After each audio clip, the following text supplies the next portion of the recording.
the video because I already made it to go live. It should be live now.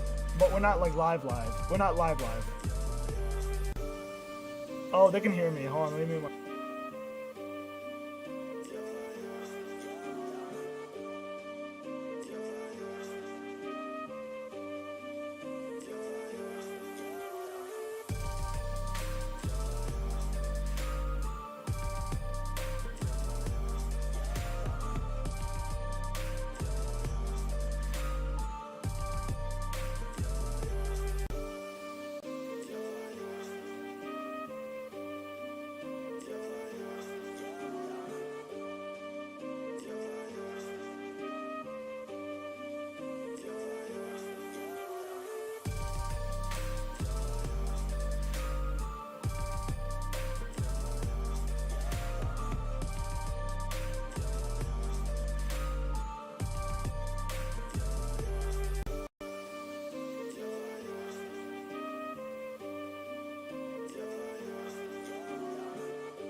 What is going on, guys?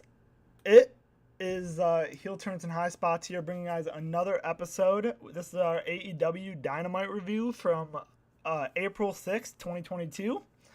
I'm joined by Charlie, as always. What's going on, brother?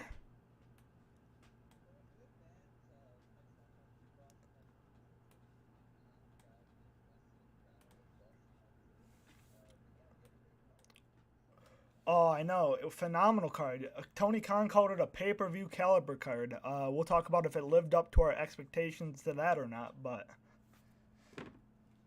are you ready to get into it? First match here, we start off with Christian Cage versus Adam Cole, baby. Adam Cole came out first, did his whole thing. Then Christian Cage came out. Uh, the first thing I noticed was literally you couldn't miss it. The big ass Wardlow sign, square. So yeah, right there. So then I noticed as I kept watching, I kept noticed that there was like all of it. It was like how it was last week, except this time it was almost like a poster board. Um, yeah, and so I like that attention to detail there because obviously MJF, he knows that Wardlow got in next time, and he wants security to get him this time. So I like that attention to detail there. So that's the first thing I noticed, but we'll get into it. But Cole was getting chopped at ringside. Christian went up top rope. Cole escaped, then ties him up upside down in the ropes in the corner. Cole follows Christian outside and throws Christian into the barricade and then the steel steps. Then we cut to commercial. When we get back from commercial, Christian does a leapfrog over the corner, but he hit his knee on the ground, which it looked like it hurt. But both get in the ring, teeing off on one another. At the beginning, Cole gets to his feet. Christian does his 10 punches in the corner. Christian with a sunset flip for a 2 count. And then he hit the pendulum kick and a DDT for another 2 count. Cole reverses a kill switch and then follows with a backstabber. Christian reverses a DDT. Cole counters a diving headbutt, lowers a boom, but he forgot to lower the knee pad. So Christian kicked out at 2. Christian then stands on Cole's back, and then a couple transitions later, Cole super kicks Christian in midair for a 2 count. You know, we have, we have, we have, we have, and I will put those videos right here, in the top right corner of your screen. I think we said it on our first AEW Dynamite review, and I think it happened again at Super Card of Honor, so that was twice in one video. But I mean, it seems like they're doing that every week, and we even saw it at WrestleMania. I mean, I know that's not a AEW product, but so continuing on here, Cole kicked out. Christian countered a Panama Sunrise, and then he dropped Christian with a low blow, and then he lowered the boom. Or I'm sorry, I missed something. So Christian actually hit a spear for a 2 count, and then Cole pokes Christian's eye, and then he lowers the boom. Tony, yes, he can do it clean, and I have a note. So Tony Schiavone actually, me and you were texting during this whole thing, and Tony Schiavone even said something about how many times have we said that he has cheated to win. And we made this comment at Super Card of Honor. It seems like every time that Cole is out there, Cole's going to win. And one of our text messages, too, was we even said that Red Dragon was going to come out and interfere, and then Cole was going to win. So, but it is textbook. I mean, Red Dragon came out after, which after the match, Red Dragon ran down to the ring. They 3-on-1 Christian, and quickly Jurassic Express came out for the save, followed by Hangman Adam Cole. Or Adam Cole. Hangman Adam Page, my bad. He says, yep.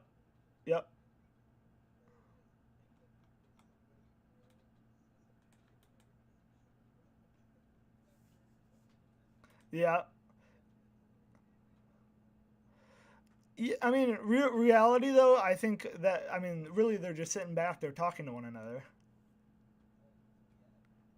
Yeah. So Adam Cole says, "Cut that music and stop right there, Paige.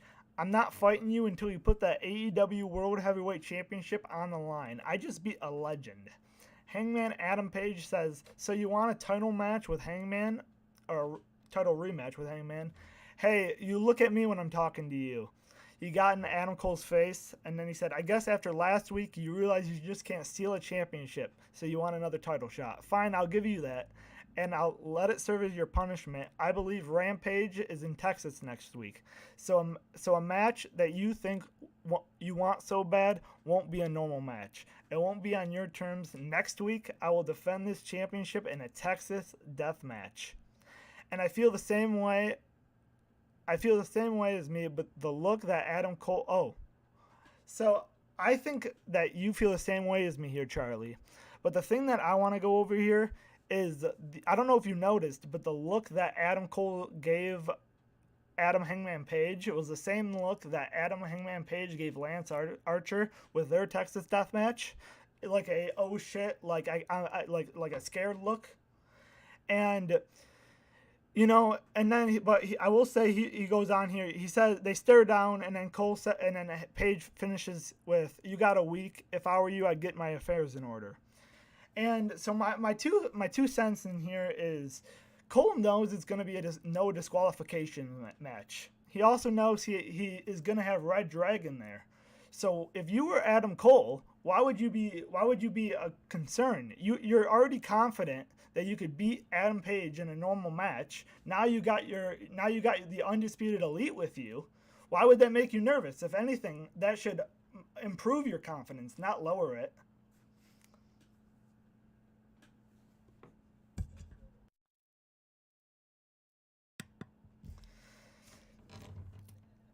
Yeah, I still don't think that you should be portraying Adam Cole as like a coward. He should be, he should I mean he should use like he shouldn't be using like this many like heel tactics too. Um but I get it. I mean, they're the undisputed elite. I mean, they're going to do what they got to do. But I just would like to see, Adam Cole get a win without cheating for a change.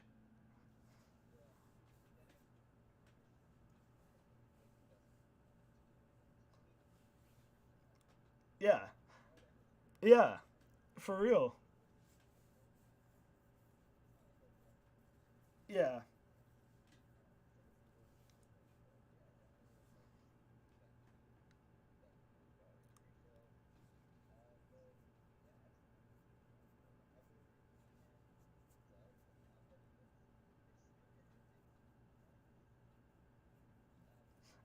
yep, yes.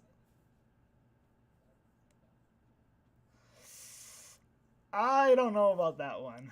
I think CM Punk, I think CM Punk might be taking the cake on that.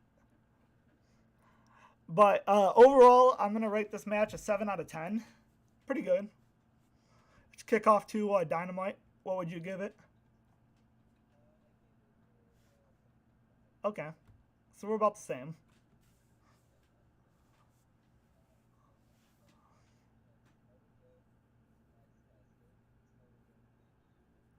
Can I make a note quick already? I just want to note. I just want to note that at Ring of Honor, for the Ring of Honor review, we noted that Samoa Joe comes out as the same pants as always, and here, no change. We get the same pants as always.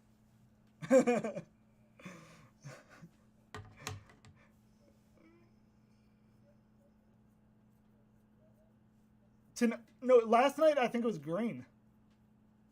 Yes, I think it was green.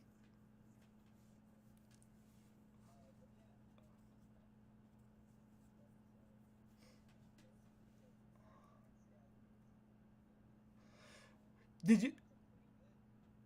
Did you write that? Like, did you write some of the lyrics he had in it? Okay, I did. I did. So, So and so he said, "You're not a tough guy, Joe. You're just injury prone." That was one of them.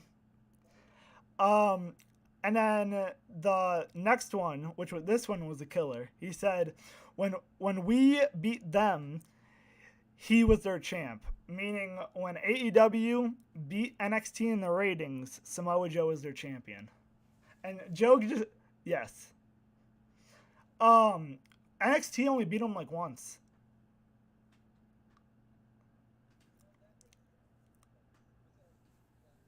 Yeah, and that's why we have NXT 2.0 now. Um, but overall, I mean, great promo. I like it.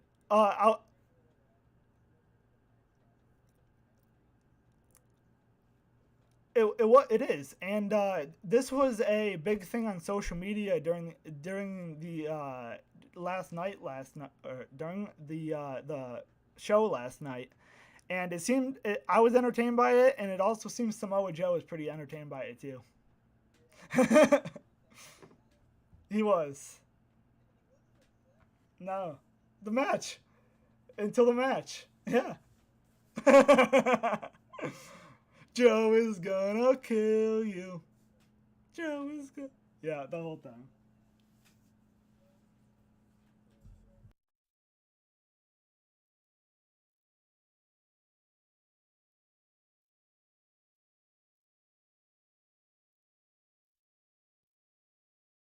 I did.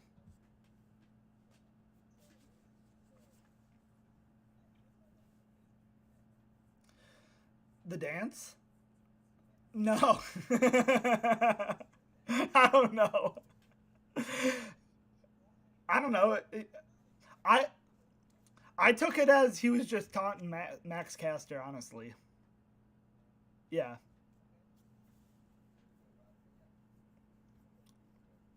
He can.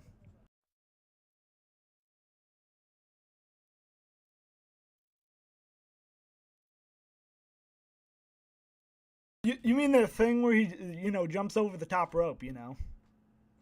It's not like you're talking about a slide here. You're talking about a tope suicida, Charlie.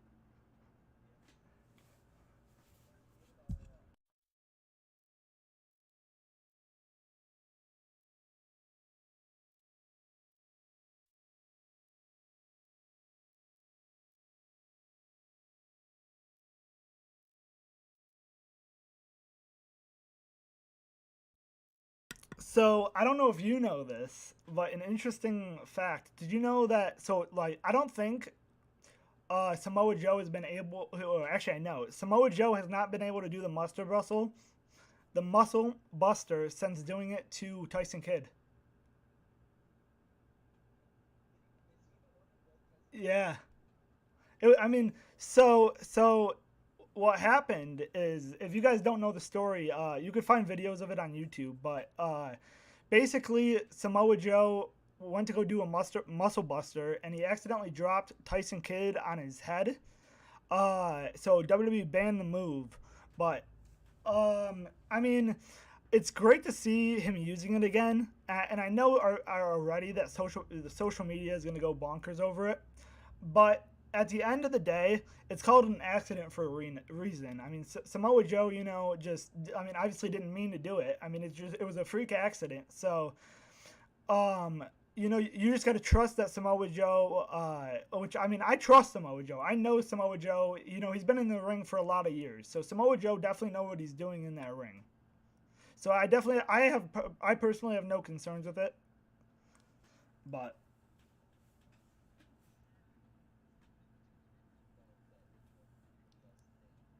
yeah,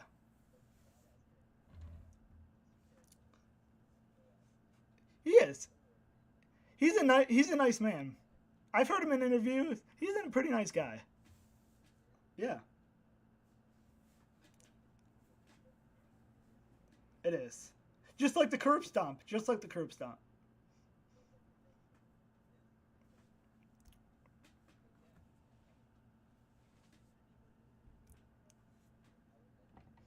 Yeah, yeah.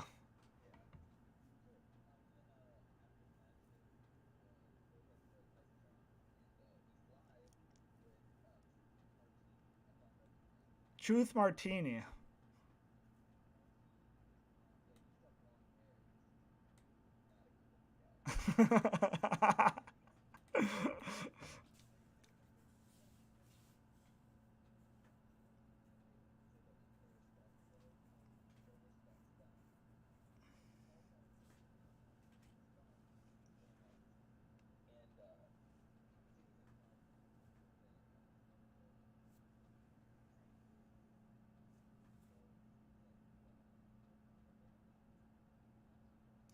Well, it seems Jay Lethal doesn't realize is that Samoa Joe was stuck behind Vince McMahon and Bruce Pritchard for 4 months, and so that's why Samoa Joe didn't answer his calls. Okay, so Jay Lethal needs to chill out.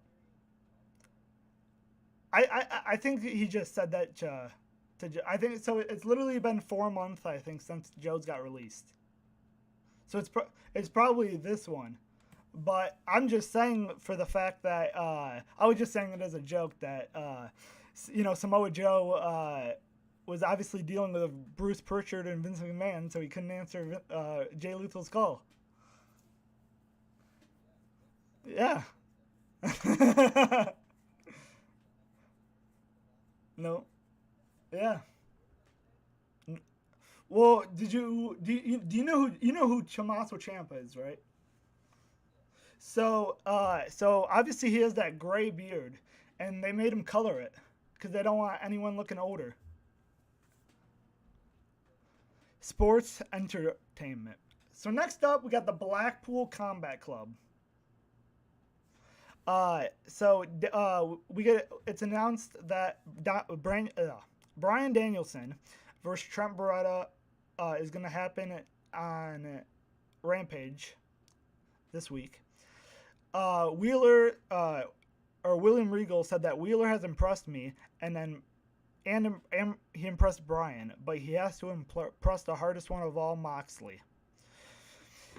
He also says that he's nuts with excitement because they're here on Rampage, and the perfect wrestler, Charlie Omega. If you watched our pre-show, you will get the reference. If not, go back and watch it. AKA Daniel Bryan, is going to face that incredible talent Trent Beretta. I feel so sorry for that poor lad. But then Wheeler impressed me greatly, and he impressed Bryan greatly. Now he has to impress the man that's harder to impress than all of us. Young Wheeler isn't going to know if it's a daylight and moonlight, Fanny be the gaslight, when he finishes with him. Moxley then speaks. The forecast for Friday night is the sounds of bones crackling like fire and raining blood. And then Tony Schiavone says, let's go back to the ring.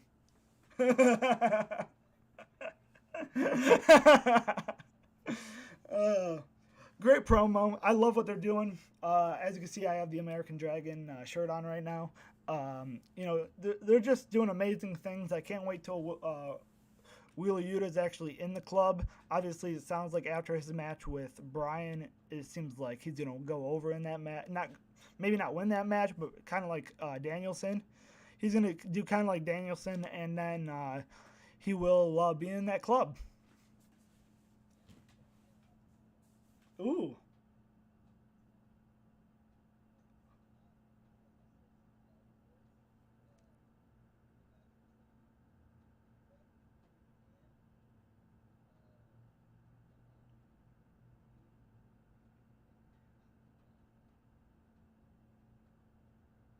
How do you already know?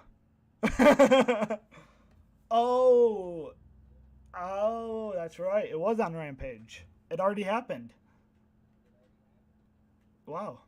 Okay. That's just crazy to think about. That's just crazy to think about. Speaking of, so we forgot to. Speaking of Rampage, we forgot to.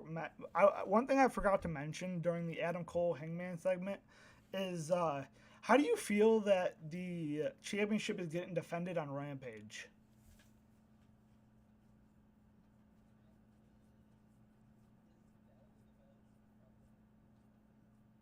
Yes, but it's called Battle of the Belts. Have your most important. nothing's been I think Nyla Rose versus Thunder Rosa is the only other one yet. It's April 16th, so it's in 9 days.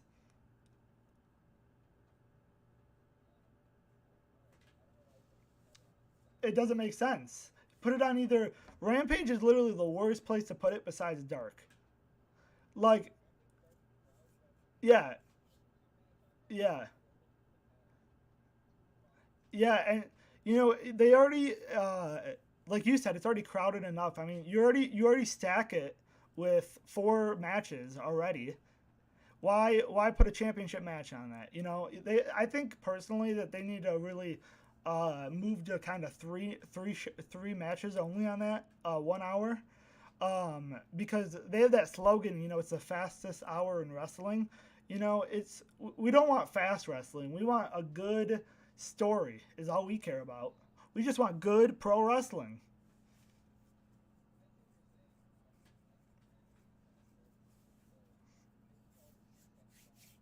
Yeah. No.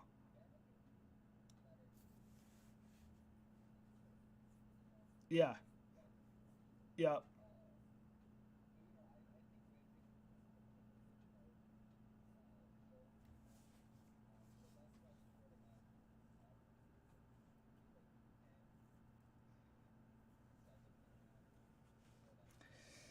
Yeah. Yeah. But I mean, who wants to like a 7 minute a 7 minute championship match? No, no, no, no. I know. So if you put it first, right? Then like that's 1/3 of a show. So if you,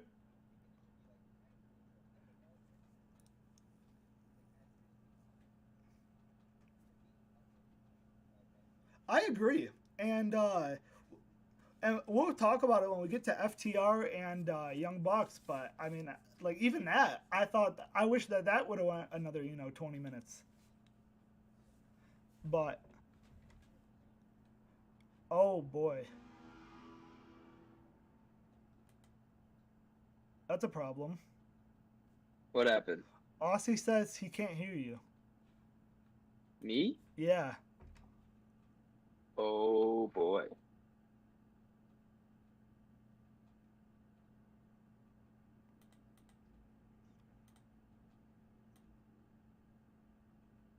What about now? Yep. Talk. Yep. Yeah. Hello? Check. Yep. Wow. Yep. Great. So what do we do? Beauty of playing it live. What? I said it's the beauty of doing it I live. know. So do you want to go back and do you want to go back and obviously go back over the whole show again? Yeah, I'll do the Samoa Joe shit. Yeah. That's pretty okay, perfect. So literally there was just okay, awesome. That's all we missed. There we go. Huh? Nothing. Oh. All Okay. right. So what should we do? You want to finish up? So All right, so I can actually just do the Samoa Joe thing.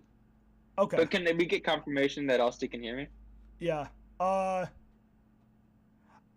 Riley said I just came in here, so I don't know how it was out. There it is. You just came back. So Charlie, you can There hear it Charlie. is. Okay. Beautiful. All right, so let me get into the Samoa Joe match Well, because that's a big part. well, do you want to start with a Cole match? I mean, so should we just? Well, they heard me talk about the Cole match. You're right. Yeah, that's what I'm saying. Okay. Yeah. So let Okay. me do the Samoa Joe and Jay Lethal situation. Yep. Okay. Make sense? Yep. All right, cool. So we had the Samoa Joe versus Max Caster match. Uh, Max Caster did a rap. Freeman, you have the quotes for that. He did. He said, "You're not a tough guy, Joe. You're just injury prone." When we beat them, he was their champ. Meaning, when AEW beat NXT, Joe was their champ. There it is. Yep. Yeah, and Joe acknowledged it and did a little giggle. But he Thanks, didn't seem Austin. pissed. But yeah, Austin, you're a beaut.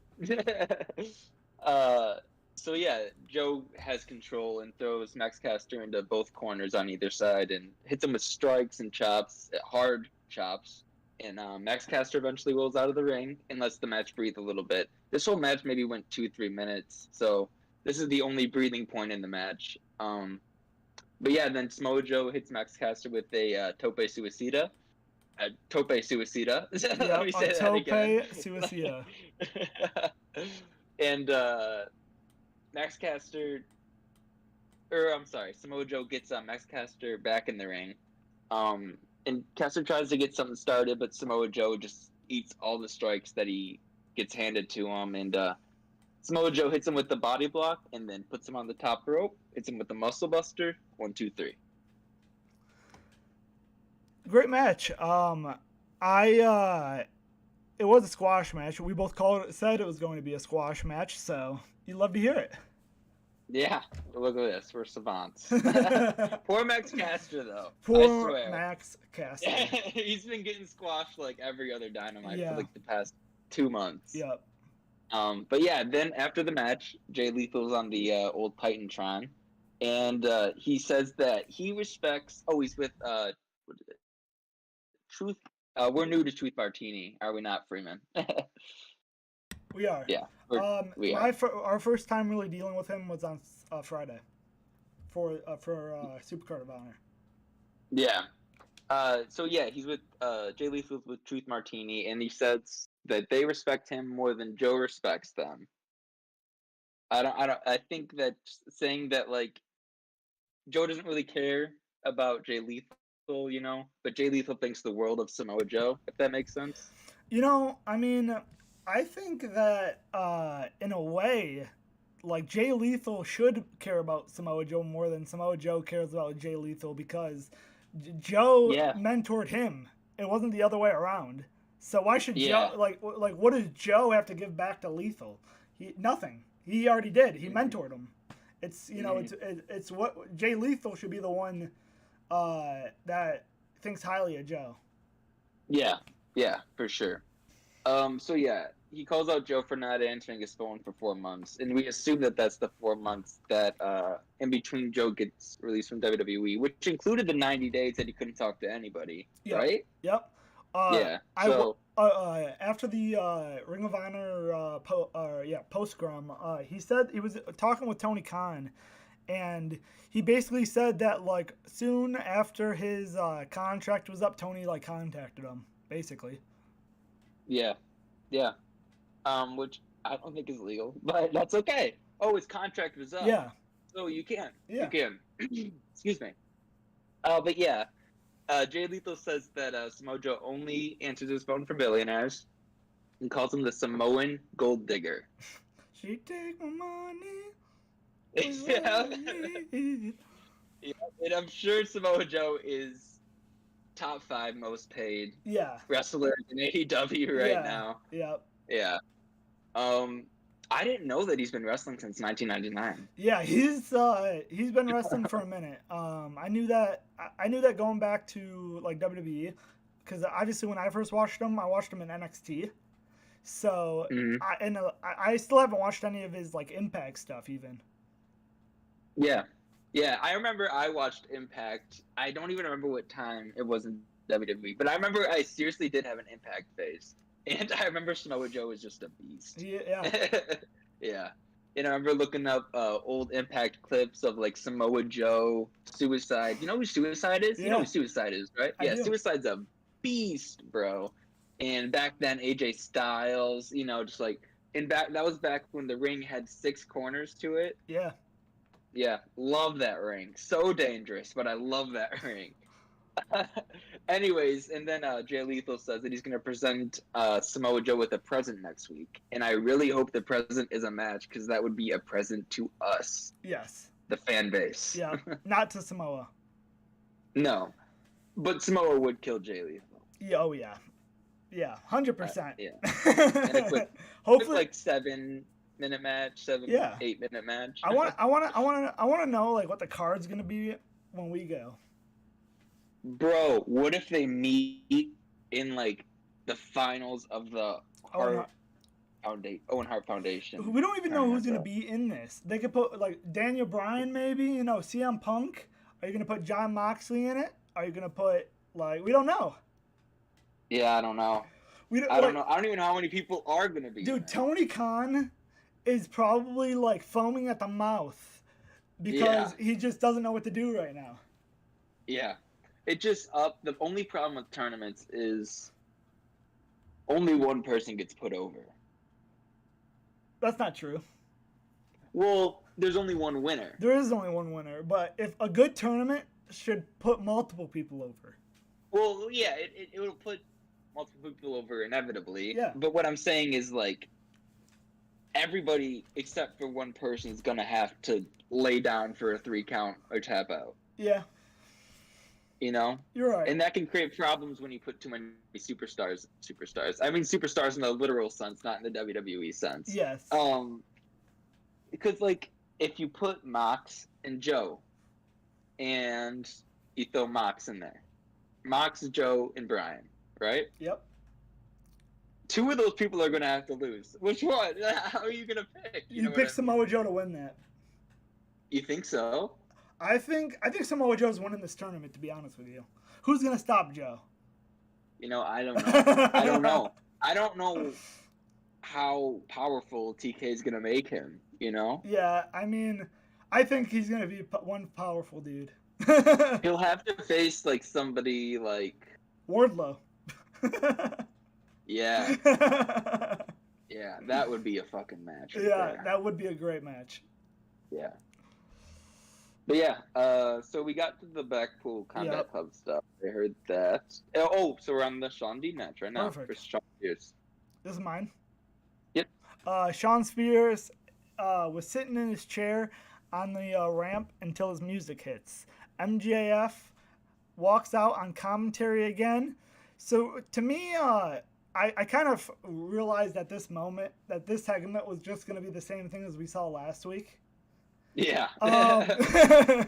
But Sean starts off with a backbreaker. Sean throws Sean outside.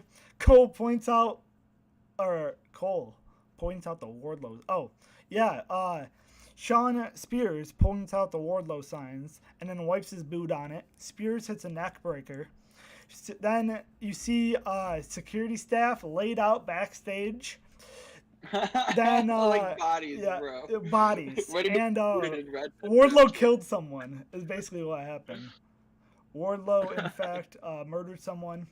And MJF and then so Wardlow was backstage at this point. You see him. He was just manhandling security, throwing them every which way. And then you hear MJF on commentary. He said, "Can someone do their damn job?"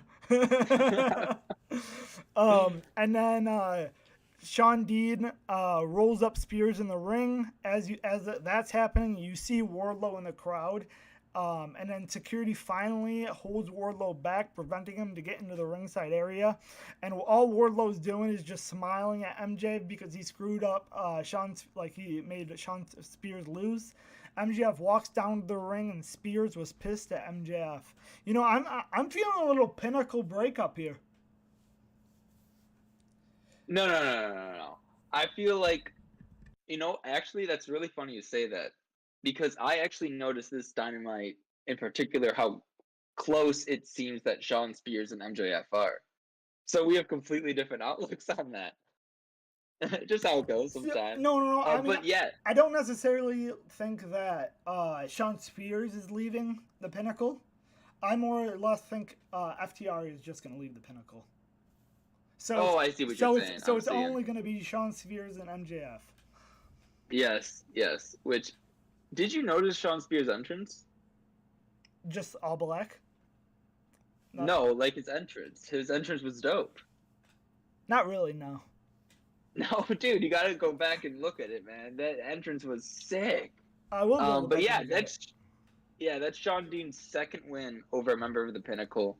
And he's going for his third next week against MJF on Dynamite. He is. It's going to be great to see Wardlow screw him out of that one. Yeah. Oh my God, bro. Dude, those I mean, Warlow chants are deafening, bro. They yeah, are like they're literally louder than some of the WrestleMania chants. yeah. They are ready. The fans are ready for Wardlow to be the biggest babyface in the company. He is gonna be the most over person in the company. Yes, The way yes, that TK is and building them up. yes, and I'm not a huge big man fan. Even Keith Lee doesn't really do it for me. I know I'm like sinning by saying that, but Wardlow frickin' does it for me. Yeah. Yeah, that is a man right there. Anyways, uh, the best friends are backstage, and Orange Cassidy looks dead as usual. You know, literally camera dead. Camera Like dead. sunglasses on, could be He sleeping, didn't say one standing up. word. Nobody. No, he did not. Or move. He didn't move. He didn't move a muscle. No. But Chuck Taylor says that he loves Wheeler Yuta, but he helped train Wheeler Yuta, and he even bought his tights for him. And Wheeler Yuta no-sold that. I know. I went back and watched what Wheeler Yuta's reaction was, and he no-sold it. And then Trent says, "No, screw that. Wheeler Yuta's a scumbag and a traitor, and he's gonna beat Bryan worse than Bryan beat him." And just a quick note here: give me Wheeler Yuta versus Orange Cassidy, like yesterday. Yeah. Yeah, that would be a banger. That would be a banger. It's surprising. They got to do Trent first.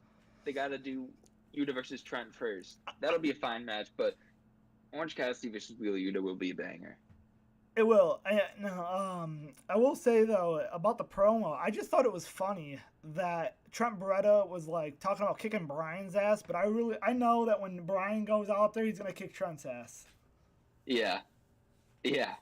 I wonder if how much Bryan will bump for Trent, because he definitely has to bump less than he did with Yuta, right? Because they're trying to make Yuta seem strong. Yeah, I mean you gotta make Wheeler look like the best wrestler in Best Friends. I feel like, or that really like holds like their point null and void.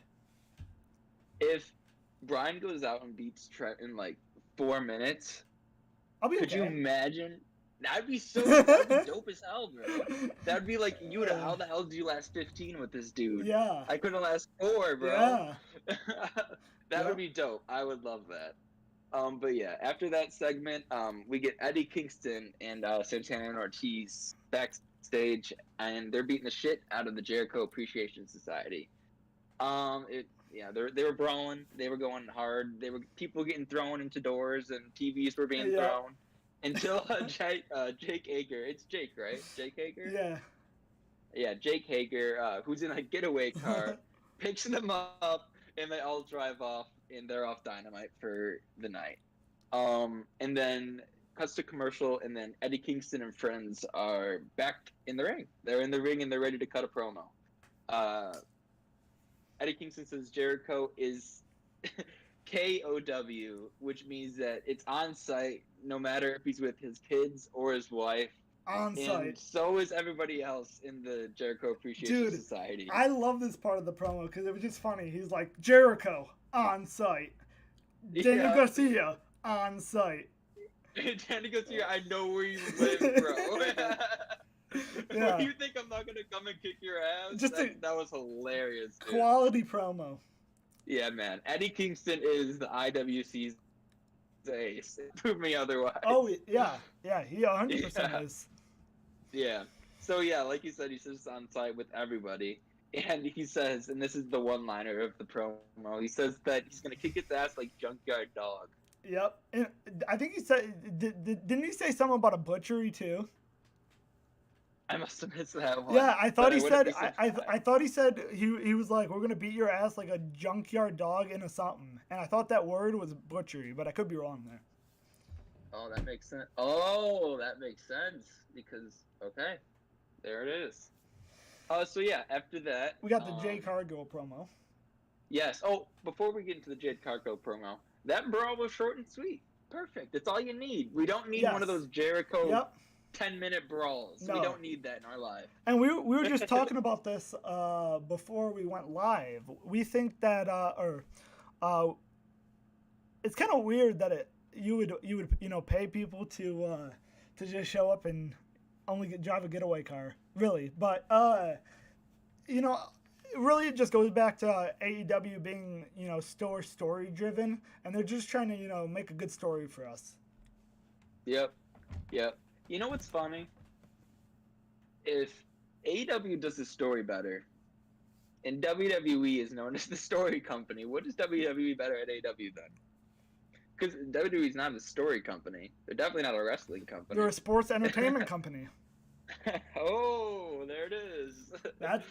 That's why Vince changed it. I guarantee you that is why Vince changed the name, because he was like, you know what? I know I suck at booking cards now. Let's just be sports entertainment, because I know no one is going to do that. Because why not? Why would you do that, bro? Mm-hmm. Yeah. You want to get into the Jade Cargill promo? Yes, sir. First and foremost here, cut the shit. I'm here to introduce my baddie section. Cut the shit, Tony. I'm here to introduce my baddie section. Cameraman, do your job. A baddie is a beautiful woman and knows herself, and she knows that she is one herself. Mark Sterling said, "I know it was difficult to find one in Boston." Jade said, "Marina Shafir can't be here. I'm just gonna call her number 30 from now on. I'm tired of wrestling and MMA rejects." Maria calls herself the problem. Then Jade says, "Thankfully, I'm the problem solver." Yeah, that was a good one-liner. I think I think Jade Cargill's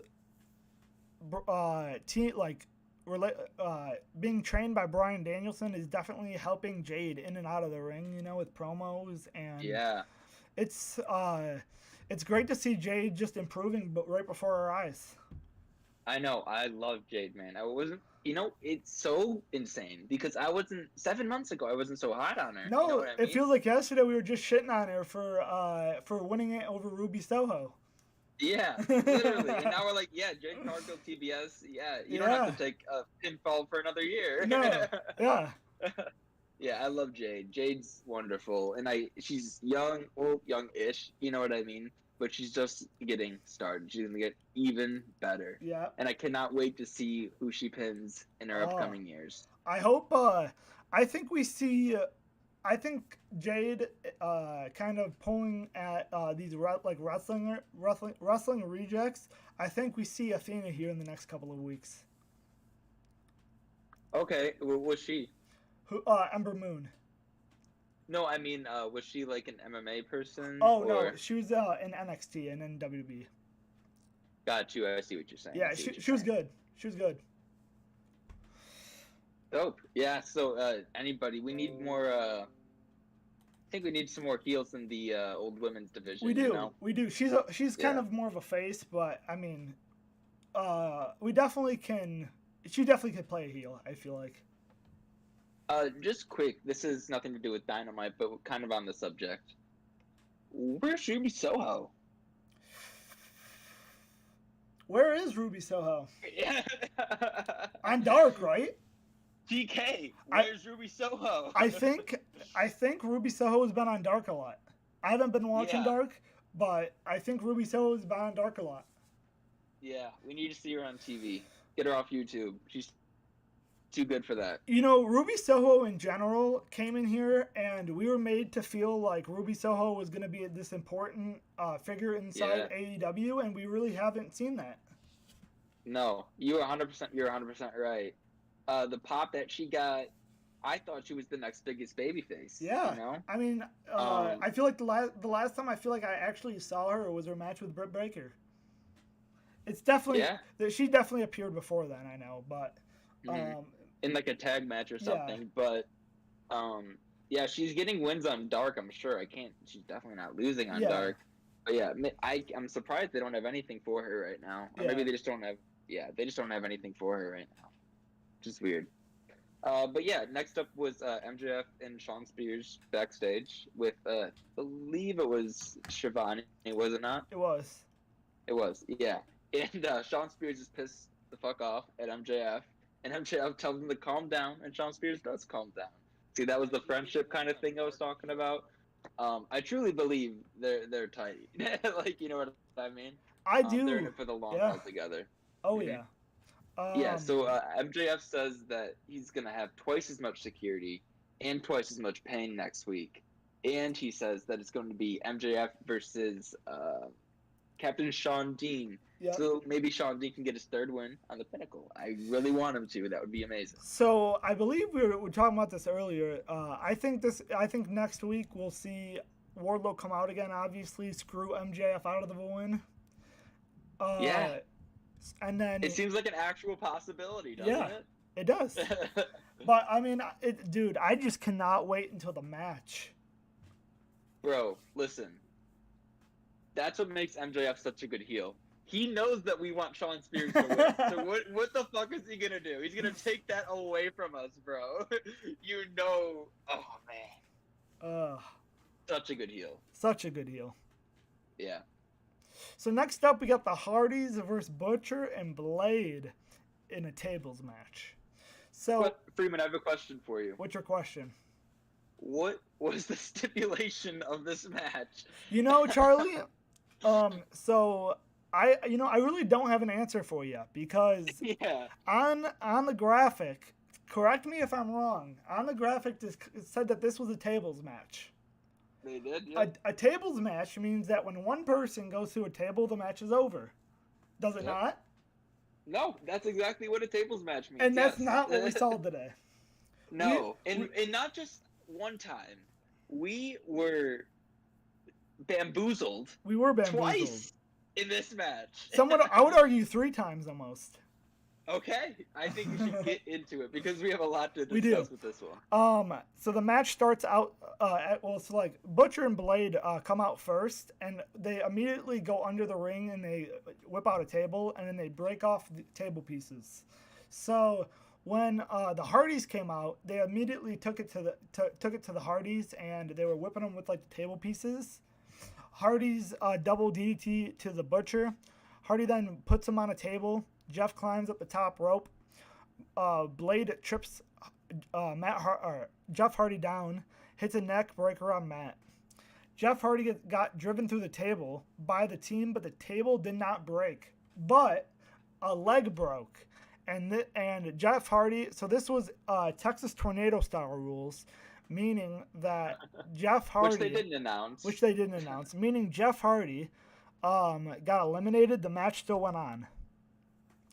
But the thing I don't get about this is I was doing something else too, like while I was watching this match, and I looked over and saw the table didn't break, and then I was confused that when I started watching it again, how was I didn't understand how Jeff Hardy was out, but I guess that they just counted this as Jeff Hardy being out. Yeah, I guess when you break a table leg, it counts as the table breaks. I guess. And then another... Technically, the table broke, but I thought you had to go through it. I Yes. thought that was the whole point. Yeah. And then going back to the whole like our complaints about this match, another part in this match was that they didn't take like Jeff Hardy to the back after he was eliminated. So Jeff just got to sit there and help Matt out when this was all going on. So he literally was. But let me continue here, and then we'll circle back to it. But Butcher and Blade set up a table, but Matt reverses the suplex. Butcher and Blade go outside. Blade got sent through a table by Matt, but it was not an offensive maneuver, so it did not count. Jeff gets out. So I put Jeff gets out because it was at this point that I found out that Jeff got out. And then, so I literally like was wondering how he got out because I was watching this whole time, and I was like, where the fuck is Jeff for like Yeah. 15 minutes? Yeah. Matt hits Blade with a chair, sends Blade outside, then hits Butcher with the chair. Then Matt hits a legal leg drop, but does not eliminate Butcher after the table broke. Blade and Butcher hit a double suplex to the outside. Then Jeff hits a neck breaker to Blade. Matt hits a twist of fate to Blade. Jeff pulls out a ladder, hits Butcher 3 times. Matt hits a twist of fate to the Butcher. Table set together. Jeff climbs the ladder. Matt puts Blade on a table, and Jeff hits a Swanton bomb through the table for the win. And the rest after the match, rest of the Andrade family office walks out, followed by Sting with a bat, who he uses to take out Private Party, and then Andrade kind of uses the bunny as a shield to walk away from Sting. Yeah, it was a messy match, to say the least. It was a messy match. I gave it a 5 out of 10. Yeah, I just changed my rating to 5 out of 10 as you were talking about it, just because I realized when you just put it black and white how bad of a match that was. Yeah, I mean, it really... you don't need to be putting Matt Hardy in this position, or Matt Hardy. You don't need to, Matt and Jeff Hardy. You don't need to be both of them. You don't need to be putting them in a position when, they're kind of coming around their tail end of their career.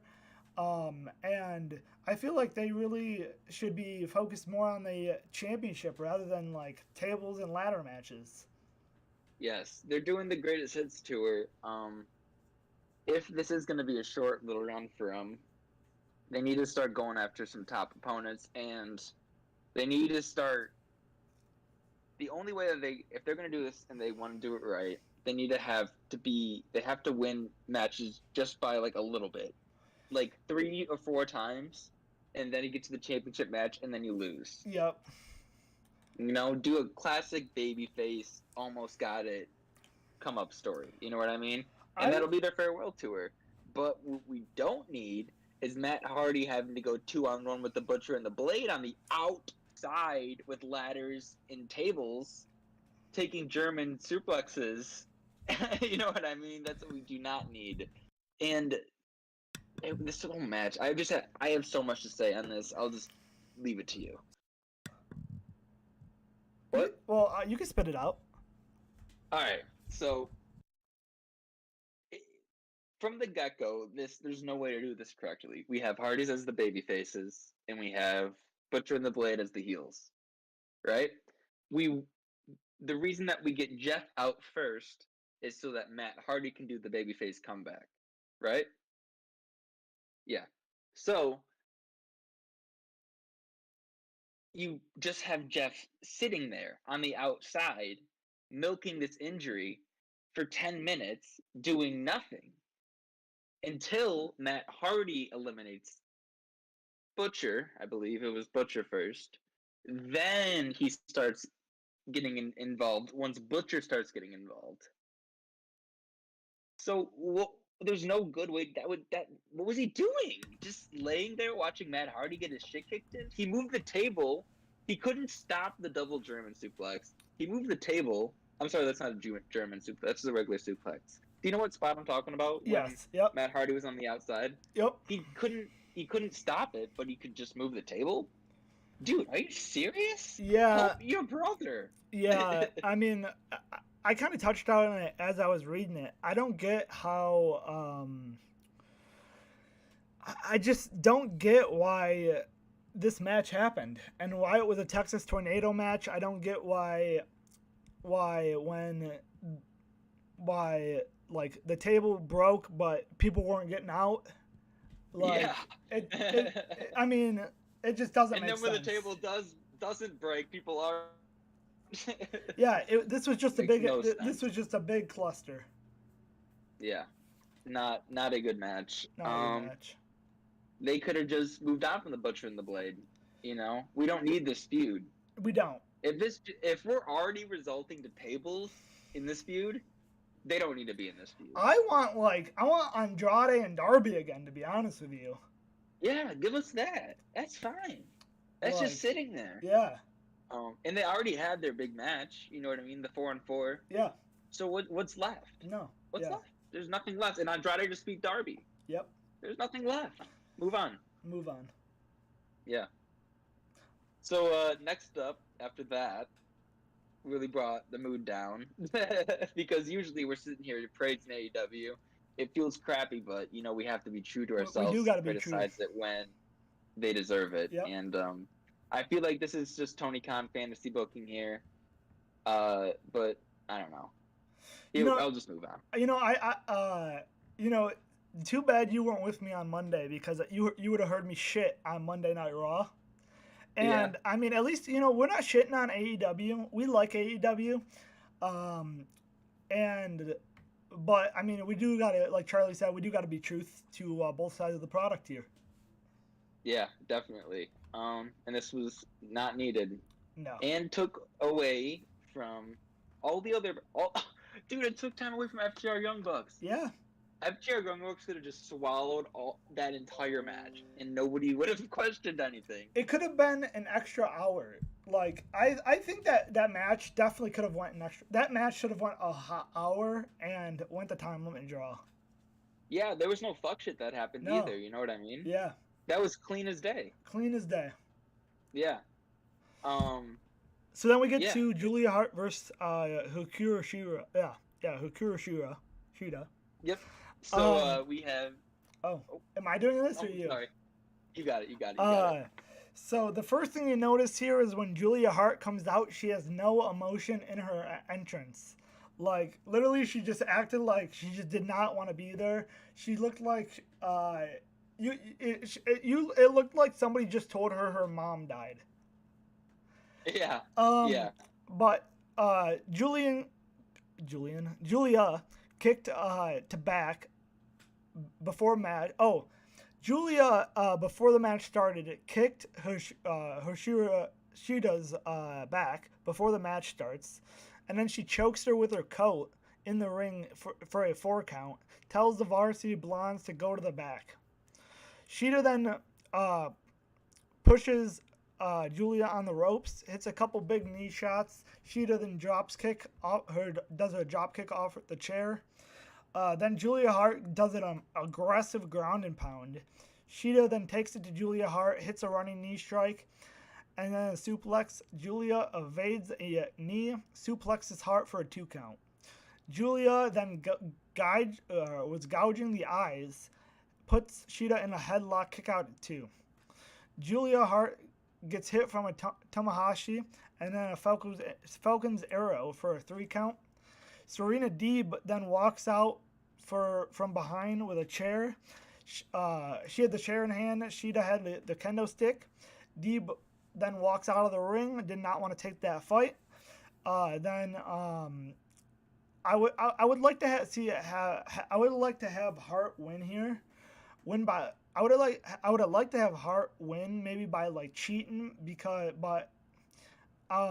especially since I do think that she's gonna be joining House of Black, but this is like long-term booking. Obviously, we talked about this yesterday too. I don't think that they obviously don't have plans for Julia Hart, because if they did, they would have put her in House of Black already. Yeah. Yeah. I don't know what they're waiting for. Poor Julia Hart. You know. I mean, it's obviously happening. It's obviously happening. I don't know, man. But I think Hikaru Shida deserved to win this one. She's a talent. She was AEW champion. I think they're going to have Hikaru Shida and Serena Deeb in the finals of this tournament. Who do you think wins? I don't know. I don't know. Riley said, "Did this man just say you wish to see her win by cheating?" Yes, because that is kind of the storyline of this particular character. She's gonna turn into like the dark side kind of deal. So she should have won this match by cheating, in my honest opinion. Just to win the character. But I'm not mad that Shida won. Like you said, I think it's going to be Shida versus Deeb in the finals. And I think Serena Deeb wins. Okay.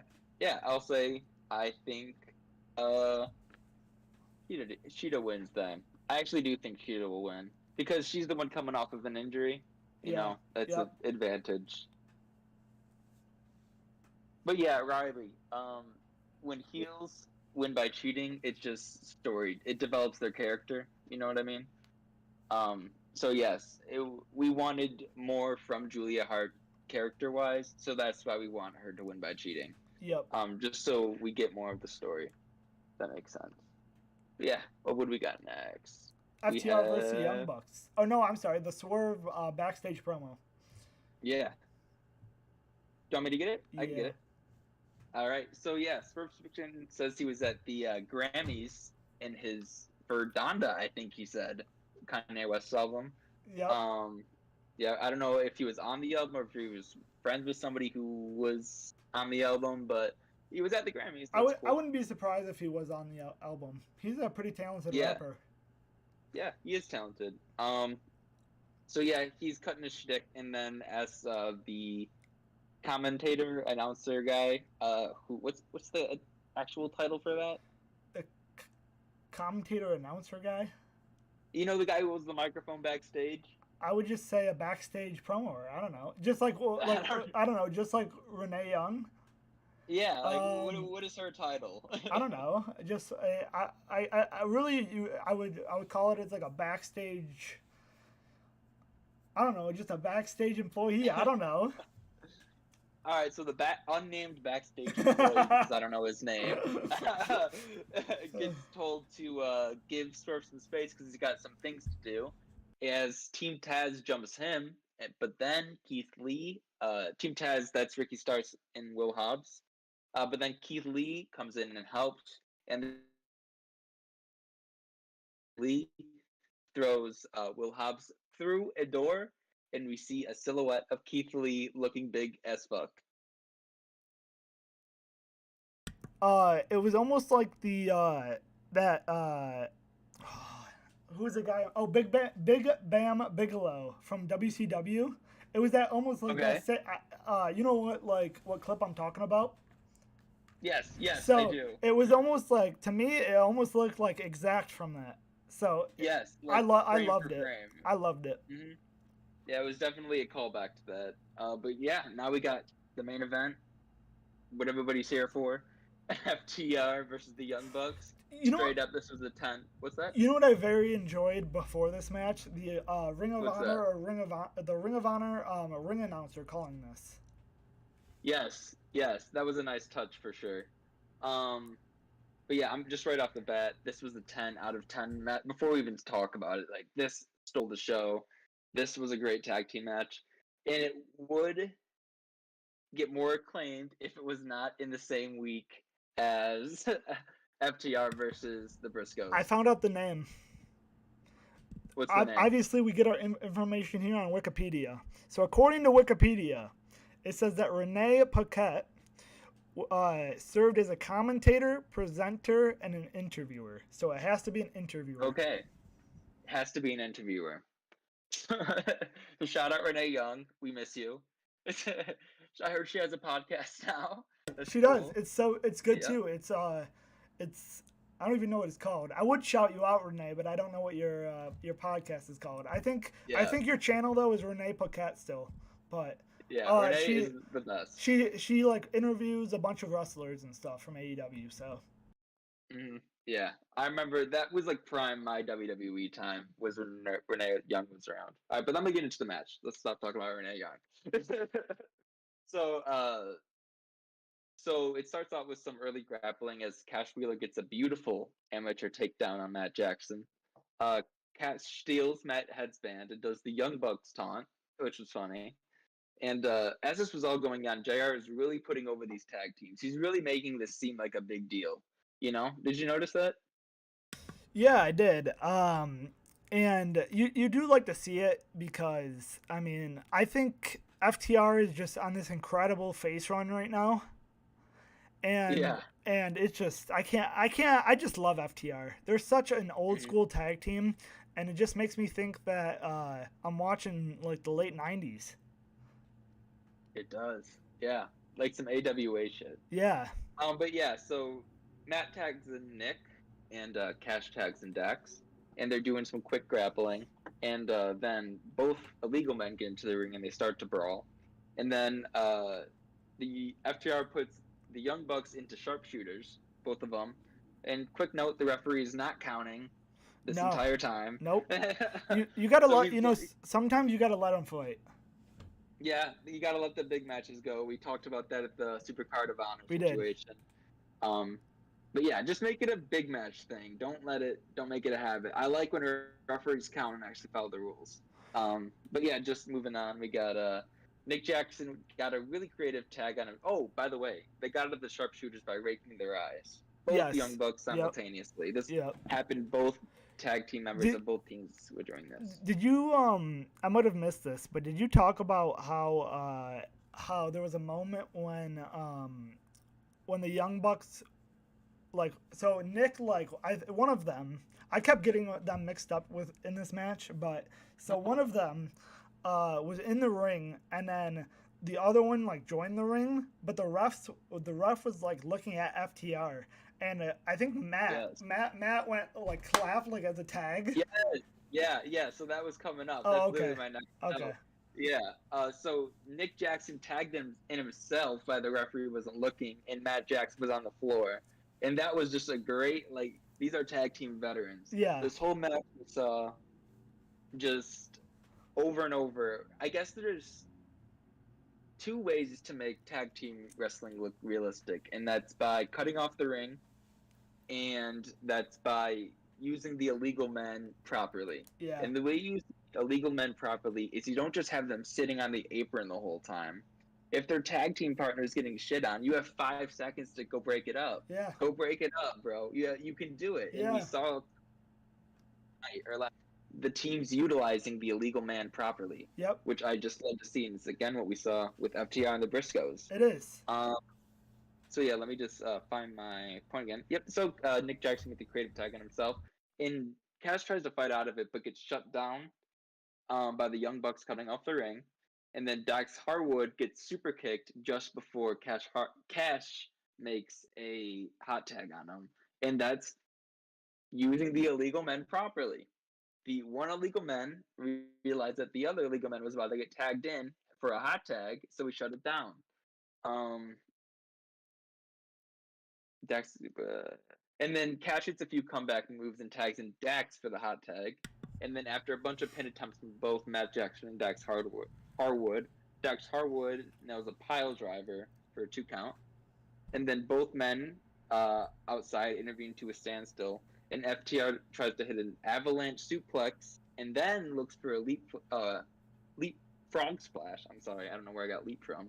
Frog Splash, but Nick Jackson hits a Hurricane Rana on Cash to stop it, and all four men are down. The crowd is popping, and they realize that they're seeing greatness. And Yep.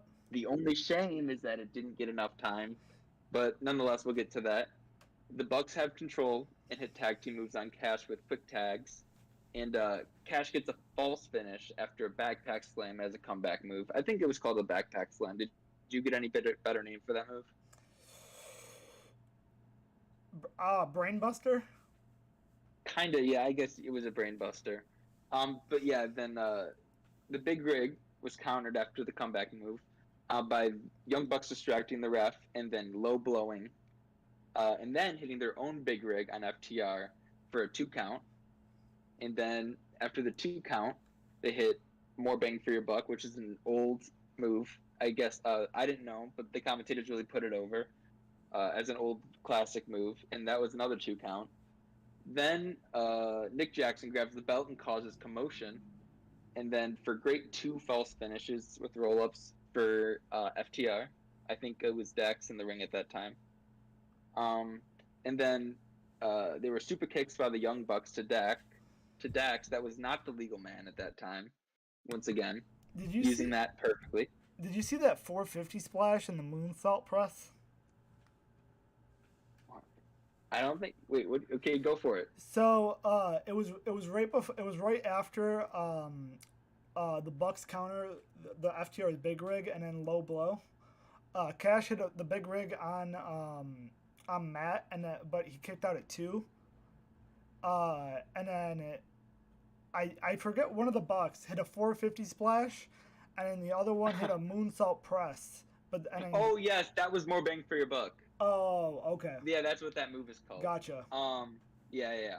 So, super kicks to Dax, not the legal man, and then there was a 1, 2, and then Cash puts his foot on the rope after a BTE trigger. And then, but the ref counts the three, like he taps the mat 3 times, so Bucks think they win, but the ref's like, no, you don't win because we're not in WWE and we don't end matches by shenanigans like that. He didn't say that, but he meant it. And then the Young Bucks hit the Indy Taker, or try to hit the Indy Taker, but it's countered by FTR with the Powerbomb and Tombstone counter. Both members of FTR, I believe it was Dax with the Powerbomb and Cash with the Tombstone. And then hit their own BTE trigger, and then hit the Big Rig. FTR retains after a fantastic match. Great match. The only reason I did not give it a 10 out of 10 was because I wanted to see it go longer.